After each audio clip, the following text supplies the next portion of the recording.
I want you just to consider the kind of God you're approaching. When I hear a young person wondering, expressing this out loud, wondering if God can really do the job, I wonder, what kind of God does that young man think he's fooling with? We need to be thoroughly aware of the kind of God we serve. And even with the widest stretch of our imagination and with the greatest extension of faith, we still can't understand how mighty and how good and how loving God is. But there are things written, and whatsoever things were written aforetime are written for our admonition and learning, upon whom the ends of the world are come. Now all things weren't written. One of the disciples said, if all the things Christ did and inspired and influenced and affected were written, all the books in the world couldn't hold it.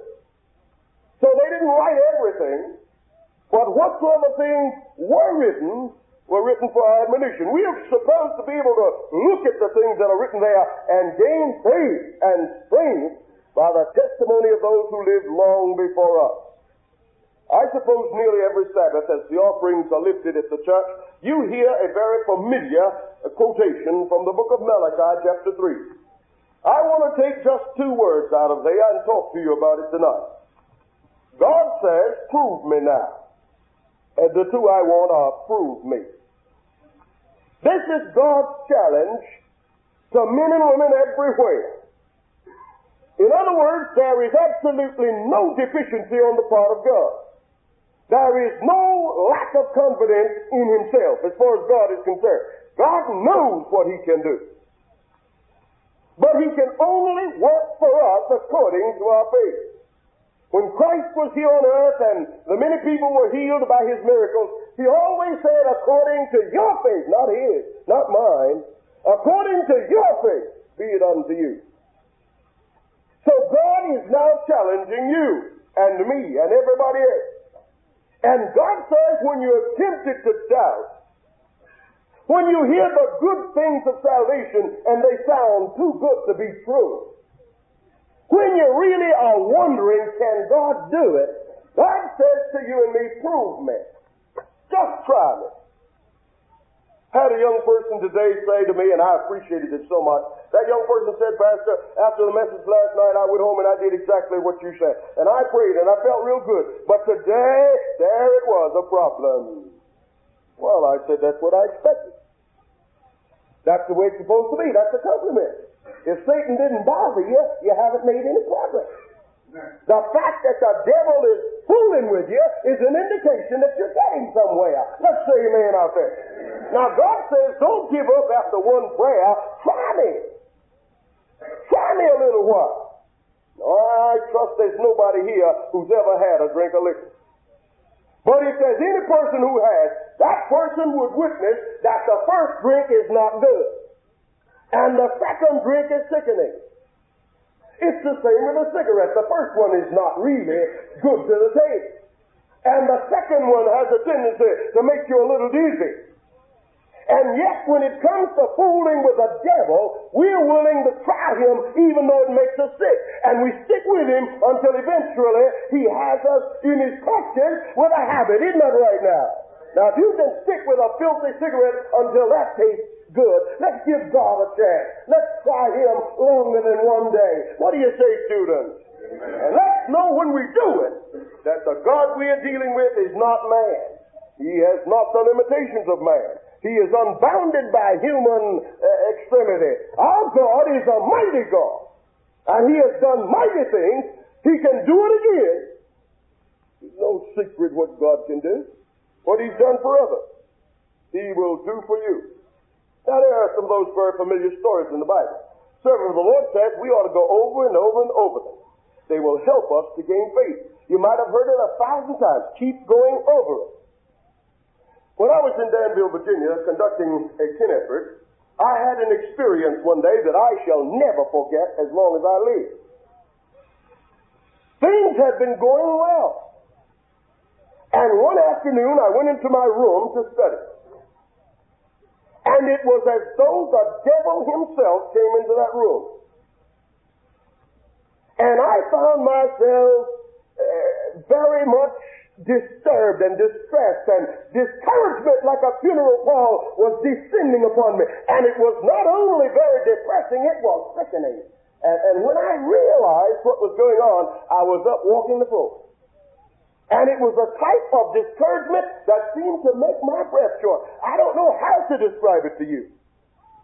And here I was caught in this kind of situation. Now, I do a lot of talking to myself, reasoning. So I said to myself, when I realized what a shape I was in, I said, now wait a minute, what's wrong? What's wrong? Good weather? And I had to answer yes. Good crowd? Absolutely. My tent was full every night. And whenever I went down the list of possible obstacles and so forth, there were none. God was blessing me in every way. And yet, here was this terrible experience for me.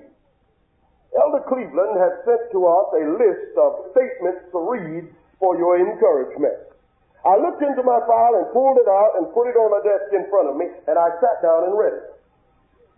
And when I finished reading all of the statements, I got on my knees and pleaded with God to remove this feeling. When I got up, do you know what happened?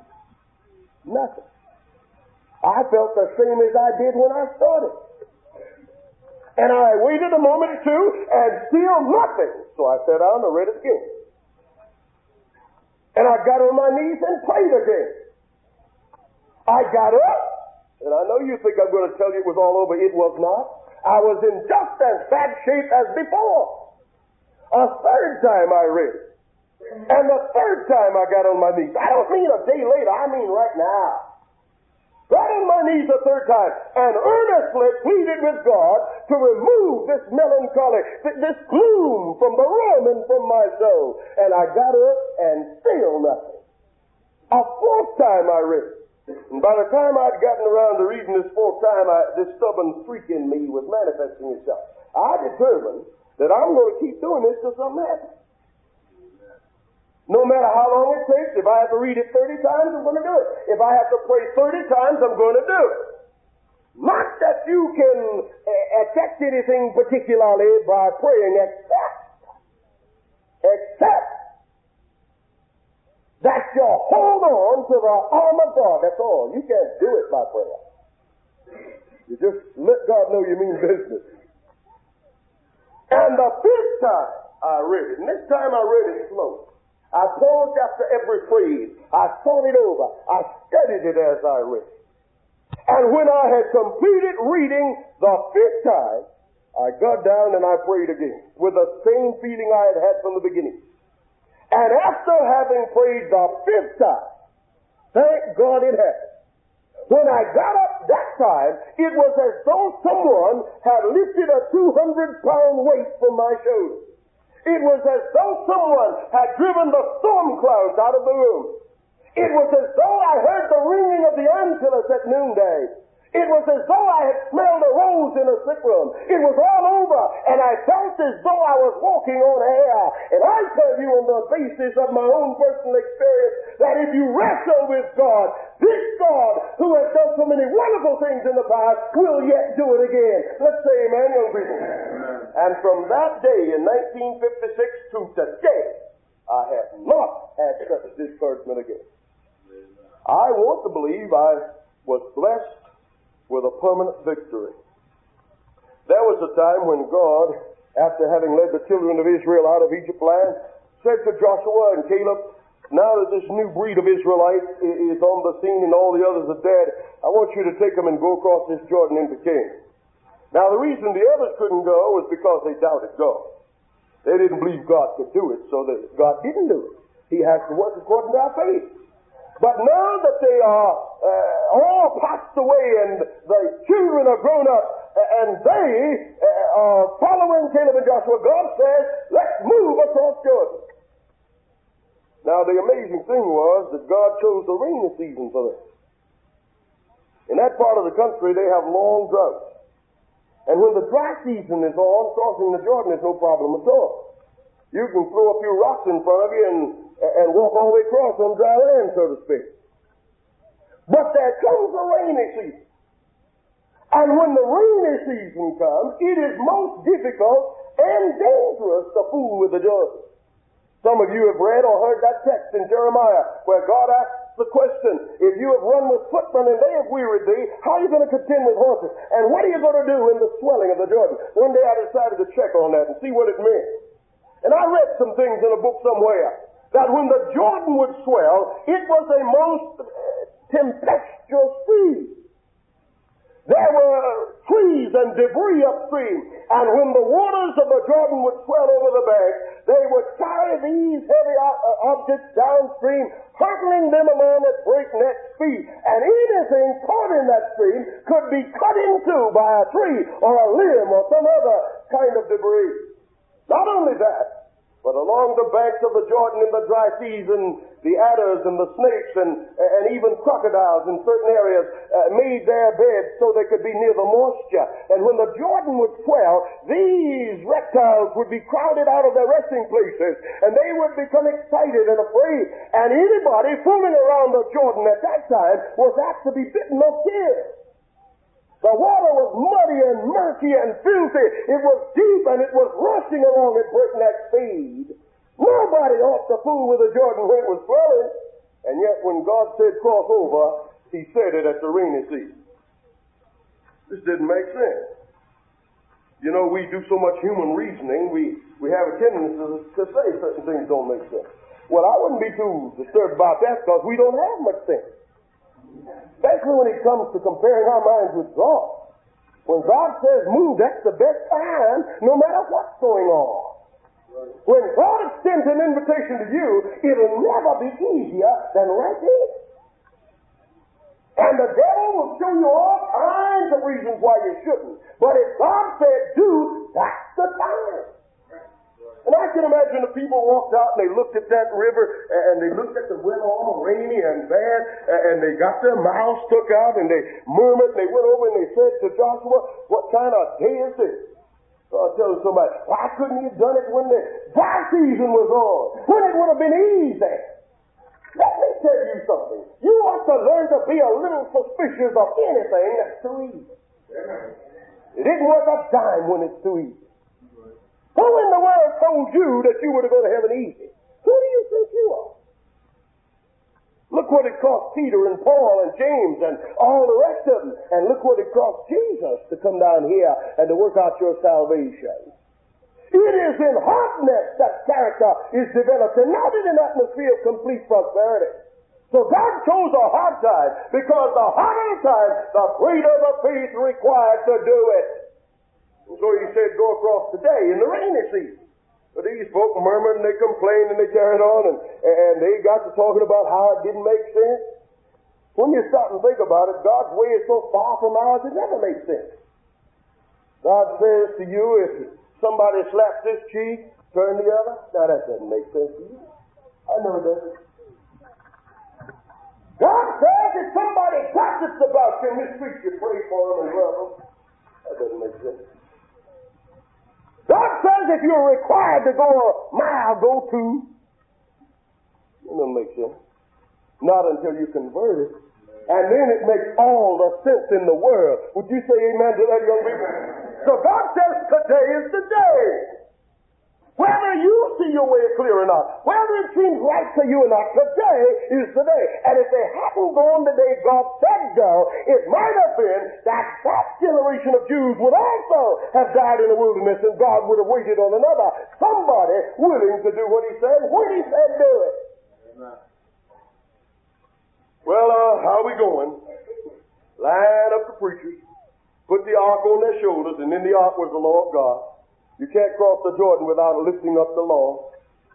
And then after you got them all lined up with the succeeding officers behind and the laymen and everything, then they were to move forward. And they started to move. And they kept waiting for something to happen that they had heard happened at the Red Sea. They kept waiting for the Jordan to move back. And they started inching down. And the closer they got and nothing happened, the shorter their steps were, until finally their toes were in the water. And nothing had happened. Now I can imagine they turned and looked at Joshua to say, now wait a minute, you sure God said today? Joshua said, move forward. That's all I can tell you, young people. There's no need you coming to me to counsel with me thinking I'm going to tell you to wait a while. Today, if you hear his voice, harden not your heart. Move! Amen. And so they obeyed. And they pulled up their robes and they inched out into the water. And they got their feet wet. Had to get their feet wet. You see what I'm getting at? Somebody comes to me, they prayed once. And now they're ready to give up. Yeah, I mean, you got to think that thing. You got to try God. He was proving. Let me see what you'll do. There's no doubt about what I can do. Let me see if you're willing.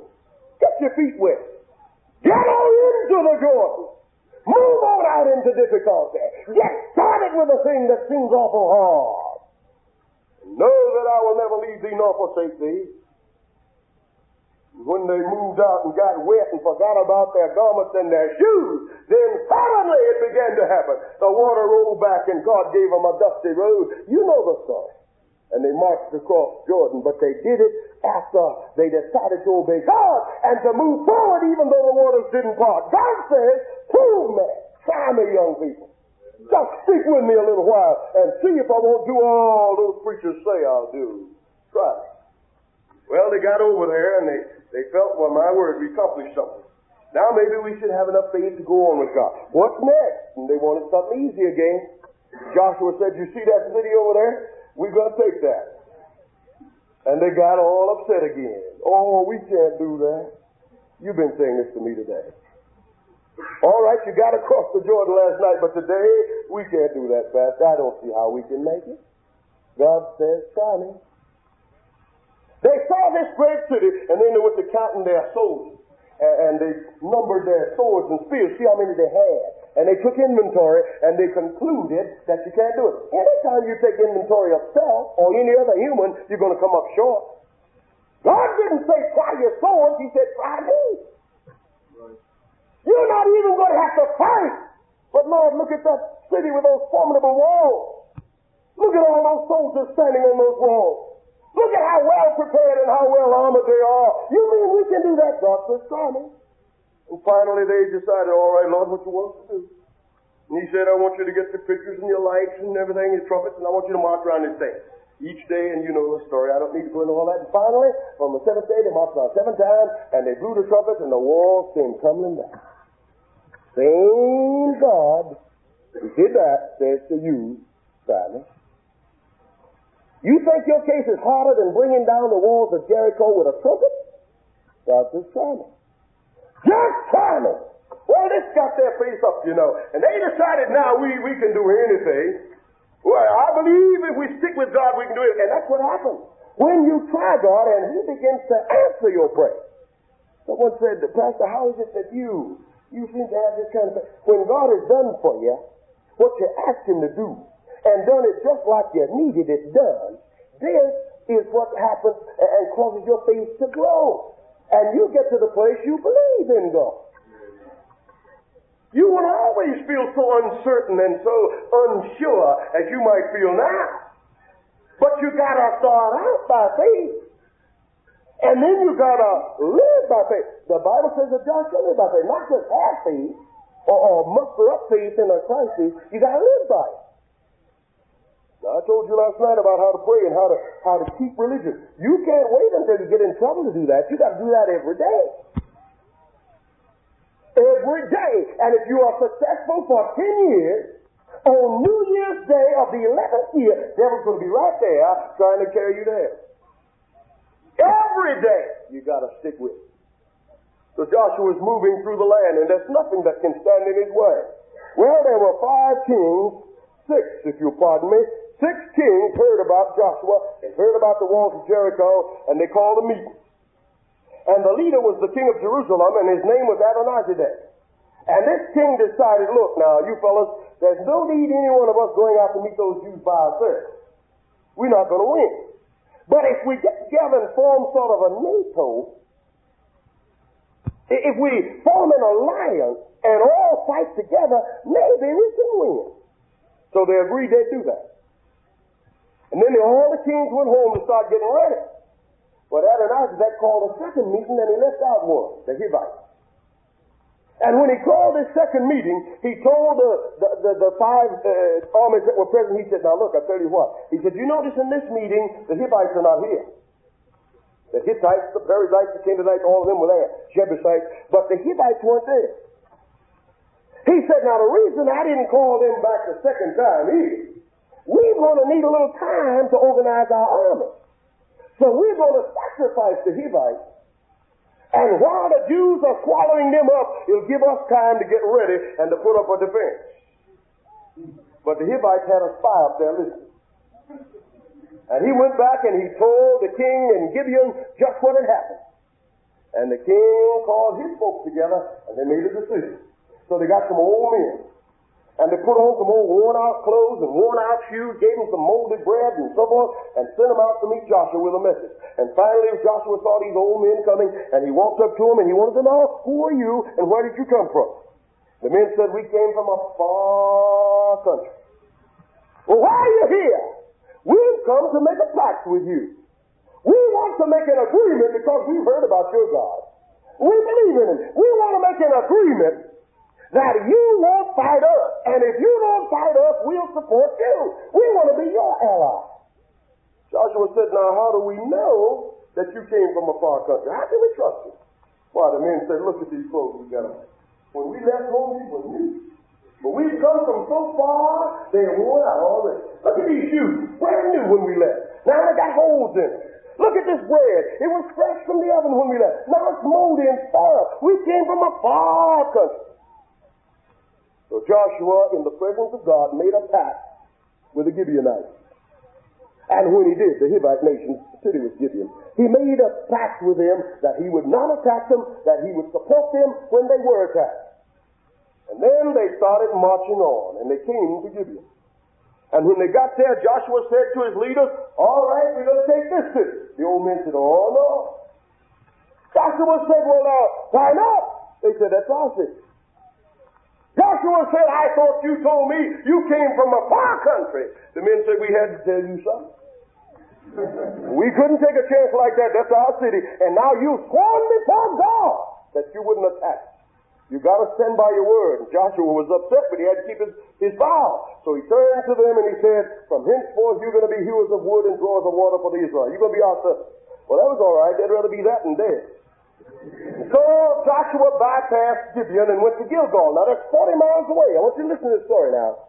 Joshua bypassed Gibeon and went to Gilgal, and he pitched camp.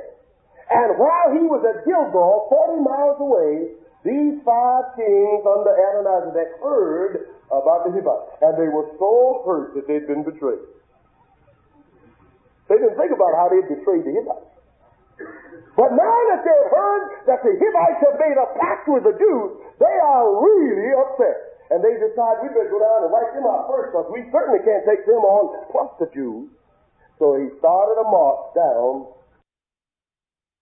And when the king of Gibeon heard that they were coming, he saddled a horse and put his fastest rider on him, and he said, head to Gilgal and tell Joshua he's made a pact with us. They're going to descend on us and destroy us. Tell him he's got to get on here and save our city. 40 miles away. When the messenger got there, Joshua was a man of his word. He got up and he assembled his soldiers. They loaded up their armor and their swords, and they started an all-night march to Gibeon, 40 miles. All night long, fast march, forced march.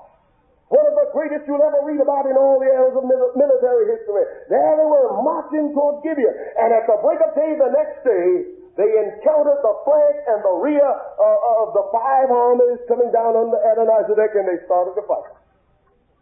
And brother, how they fought. And the God of Israel, Jehovah, was on their side. And they were winning the battle, so hopelessly it appeared, outnumbered. And at 12 o'clock that day, you want to know how I know it was 12 o'clock? I read it. The scholars figured it out because the sun was in the midst of the heavens and the moon was in the valley of Ajalon, and they say the only way they could have been in that juxtaposition would have been it had to be 12 o'clock noon. And right at 12 o'clock noon, God had so given them success that these 5 kings were now on the run, and they were pulling out as fast as they could. Well, Joshua was ready to rest. After all, his men had marched all night and fought a half a day. They were worn out. God said to Joshua, I want you to pursue them and kill every one of them. And I can imagine Joshua said, now wait a minute, Lord. We came here all night. We fought a half a day. That's too hard. Don't ask us to do that. Men have tried to fight when they were worn out and have been hopelessly defeated. Men have tried to overtake their enemies when they didn't have rest and they were beaten. God says, try me. Amen. Then Joshua turned his voice towards the heaven and he cried to the sun, stand still. But then the skeptic says, we got him out. There's a mistake in the Bible. Telling the sun to stand still. The sun doesn't move anyhow. The earth moves around the sun. Everybody knows that. Now, if Joshua told the sun to stand still, that proves that the Bible is a fairy tale. Isn't it amazing how quickly we're willing to throw it away? But if you open your Bible to that story and read it, you'll find in the margin that Joshua never told the sun to stand still. He didn't need more sun. If there's anything he didn't need, it was sun. His men had marched all night, fought a half a day, and in that part of the country, and incidentally, the scientists say it was July 22. And in that part of the country, July 22nd, it's 110 degrees in the shade, and there was no shade for 10 miles around. He didn't need more sun. So he never said anything to the sun about standing still. The margin reads that Joshua turned his eyes toward heaven and said to the sun, be quiet, hush up, sun. And God made the earth stand still. And the sun just hung there in the midst of the heavens. They had a long day that day, and the folks on the other side of the world had a long night's sleep. And then something wonderful happened. It got cloudy. You want to know, preacher, how do you know it got cloudy? Because the Bible says that as these kings were running, when Joshua turned in pursuit, God rained down hailstones on those armies and slew them. You never saw it hail, except it was cloudy. So God shut off the sun, sent the ice falling down, a strong wind blowing off the ice, air-conditioned Joshua's army, and he followed those evil kings and killed everybody just as God had said. Try me, God said. You think you got a tough problem? God says, just try me. Now, one of the most interesting things I ever read, there was a Professor Totten at Yale University who was a believer in God. And he had several intellectual friends who didn't believe in God. But he was working with them. And one of those intellectuals told him one day, said, Professor, I want to believe in God. I do. And if you'll show me one amazing thing in the Bible that can be validated, then I'll believe. So the professor showed him this story. And this man went home and he got his books on astronomy and he got his slide rule and he sat down and he tried to figure up that a day was missing. He said, now, if I can find a day of 24 hours missing in the calendar, he said, then I'm going to be ready to believe. So he started figuring. And he figured and he figured and he figured until one day he almost shouted. The scientists say that July 22, if you count from 4004 BC, which is Usher's date for the creation, if you count from there down, July 22 that year falls on a Tuesday. But if you count from this side back, it falls on a Wednesday, so there's a day missing. And when the professor saw that, he said, I believe I found the missing day, and if I have, I'm going to believe in God. So then he sat down with his slide rule again, and he started figuring, and then his countenance fell. And he went to Dr. Totten, and he said, Professor, I almost had it. But he said, I figured this thing backward and forward, and no matter how I figure it, I can't find a complete 24-hour period. He said, the best I can come up with is 23 hours and 20 minutes. Now, if I could find the other 40 minutes, I would believe. The professor said to him, you haven't read that chapter. Let's go back and read it again. And when he read it again, it said that the sun stood still for about the space of a day. And 23 hours and 20 minutes is about a day.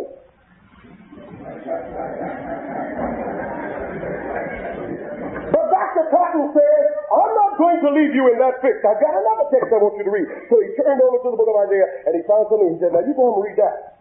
And the man went home and read. And there was a king by the name of Hezekiah, and God told him he's going to die. And Hezekiah turned his face to the wall, and he pleaded with God, don't take my life. God sent the prophet down and said, go tell him I'm going to extend his life 15 years. The king said, how can I know? Give me a sign. God said, tell him I'm going to move the shadow of the sundial forward 10 degrees. King said, I can't accept that. Why, that could be caused by some optical illusion. I'm not sure about that. If God will move that degree backwards 10 degrees, if he'll move the shadow backwards 10 degrees, I'll believe. I'll accept that. So the prophet went to God and prayed. God says, all right, tell him I'll move it backwards. And Hezekiah got up and went out into the garden, and he looked at the sundial of Ahaz, and while he was looking at it, lo, the shadow turned back 10 degrees. And 10 degrees on a sundial is 40 minutes on your watch.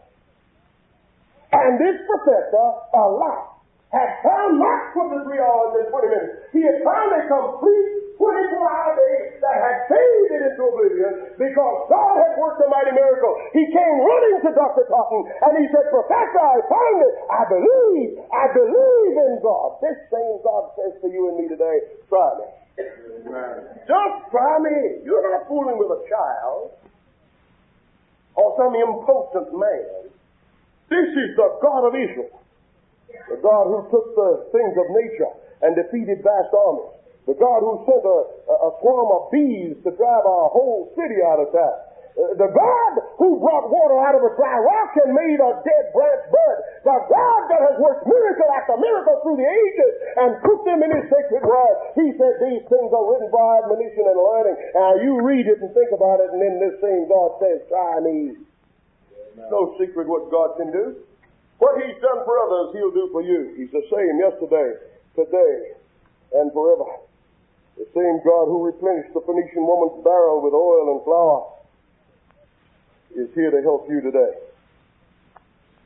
I was passing through the Midwest, and I saw those huge grain elevators where our farmers have been successful in farming. They filled them up. And then I read from the Life magazine and other papers how our farmers brag about how much corn I raise.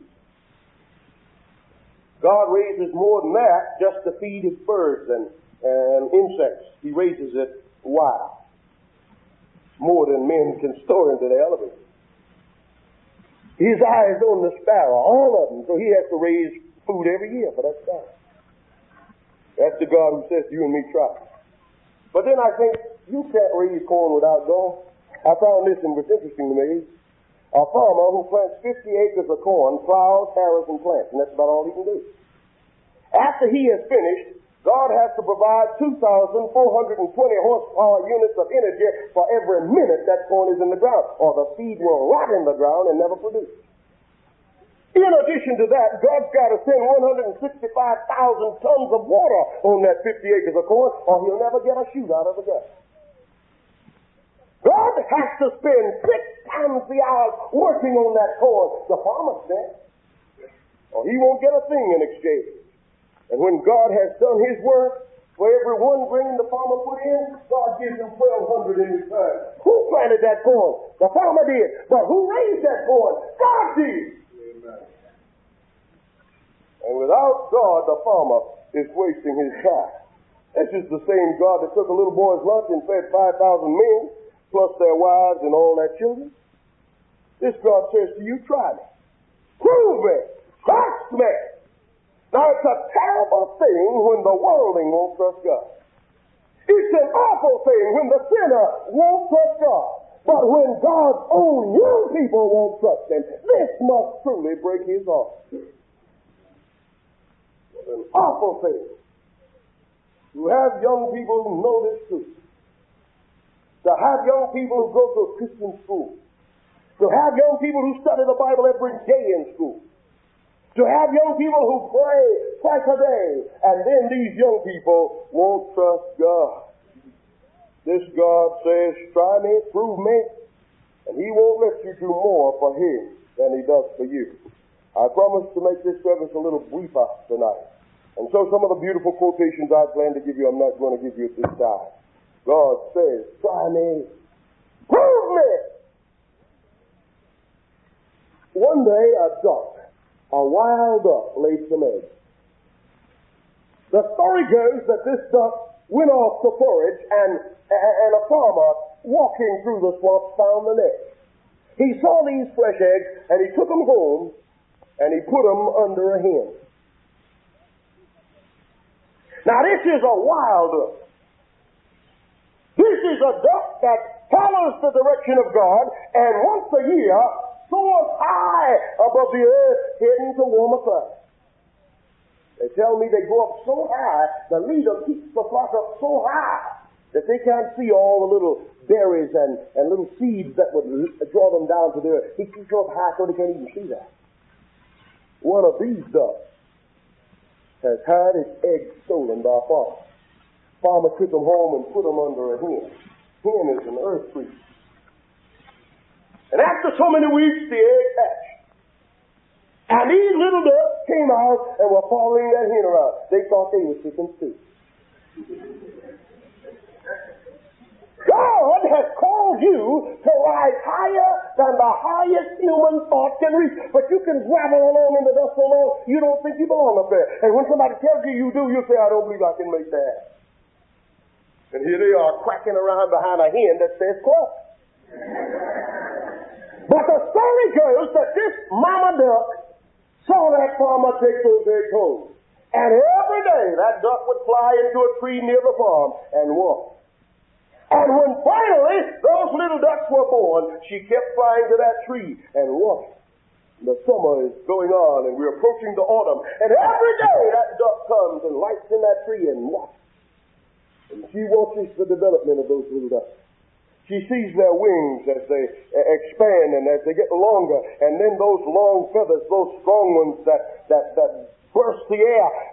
In flight, she saw them developing. She saw the colors come into them. She saw the rings in the neck. And every day she came to look and she watched those little ducks, and they are quacking along behind a hen that says cluck.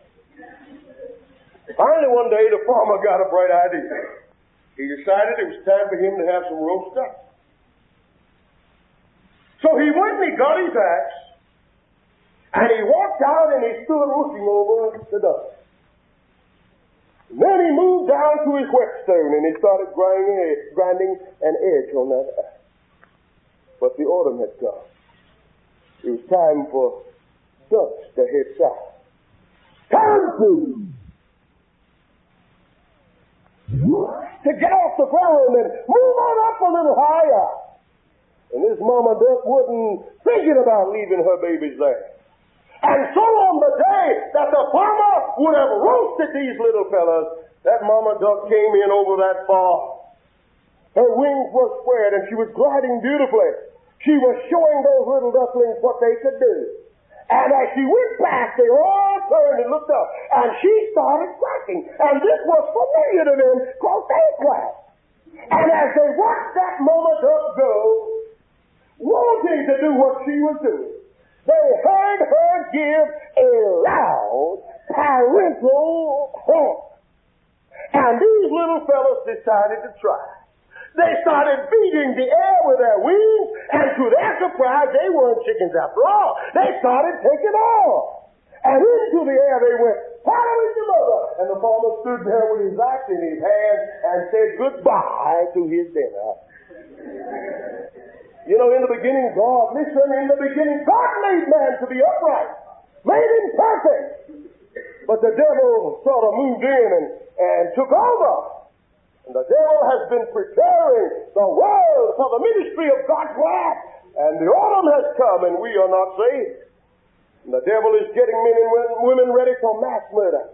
It's his desire to turn loose weapons of destruction and send millions into eternity at one fell swoop. The devil has no good intentions for you, and he's no friend of yours.